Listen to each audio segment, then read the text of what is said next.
আপনি কি ভেবেছেন আপনার জীবনে কেন এত কষ্ট আসে? কেন বারবার আপনি ভেঙে পড়েন? অথচ অন্যরা সুখে থাকে? সত্যটা হলো, আল্লাহ বিনা কারণে কাউকে কষ্ট দেন না। প্রতিটি কষ্টের পেছনে লুকিয়ে থাকে গভীর রহস্য এবং রহমত। আজ জানবেন ৩টি কারণ যেগুলোর জন্য আল্লাহ মানুষকে কষ্ট দেন। প্রথম কারণ হলো গুনাহের কারণে সতর্কবার্তা। কখনো কখনো কষ্ট আসে আমাদের নিজেদের গুনাহের কারণে। আমরা ভুল করি, আল্লাহকে ভুলে যাই, হারাম পথে চলি। তখন আল্লাহ আমাদের জাগিয়ে তুলতে ছোট ছোট কষ্ট দেন। এটা শাস্তি নয়, বরং সতর্কবার্তা, যেন আমরা ফিরে আসি তার দিকে। ভাবুন, আপনি যদি ভুল পথে চলে যান আর কেউ আপনাকে না থামায়, তাহলে সেটা কি ভালো? না। তাই এই কষ্ট আসলে আল্লাহর রহমত, আল্লাহর ডাক। দ্বিতীয় কারণ, ঈমান পরীক্ষা করার জন্য। আল্লাহ বলেন, তিনি অবশ্যই মানুষকে পরীক্ষা করবেন।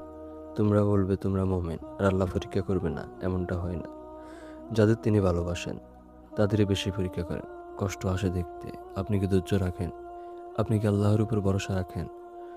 যখন সব কিছু ভেঙে পড়ে আর আপনি বলেন, আল্লাহই যথেষ্ট, আলহামদুলিল্লাহ, ঠিক তখনই আপনার ঈমান সবচাইতে বেশি শক্তিশালী হয়ে ওঠে। তৃতীয় কারণ হলো মর্যাদা বাড়ানোর জন্য। কিছু কষ্ট এমন আছে যেগুলো আপনার গুনার জন্য না, বরং আল্লাহ আপনাকে উচ্চ মর্যাদা দিতে চান। নবী ও রাসূলরাও সবচেয়ে বেশি কষ্ট পেয়েছেন, কারণ আল্লাহ তাদের মর্যাদা উঁচু করেছেন। আপনার ধৈর্য, আপনার কান্না, আপনার দোয়া সবকিছু আল্লাহর কাছে মূল্যবান। হয়তো এই কষ্টটাই আপনাকে জান্নাতের উচ্চ স্থানে পৌঁছে দিবেন। তাই পরের বার যখন কষ্ট আসবে নিজেকে প্রশ্ন করুন, এটা কি আমার জন্য সতর্ক বার্তা, নাকি এটা আমার ইমানের পরীক্ষা, নাকি আল্লাহ আমাকে আরো কাছে টানছেন? মনে রাখবেন, প্রতিটি কষ্টের পরেই আছে স্বস্তি।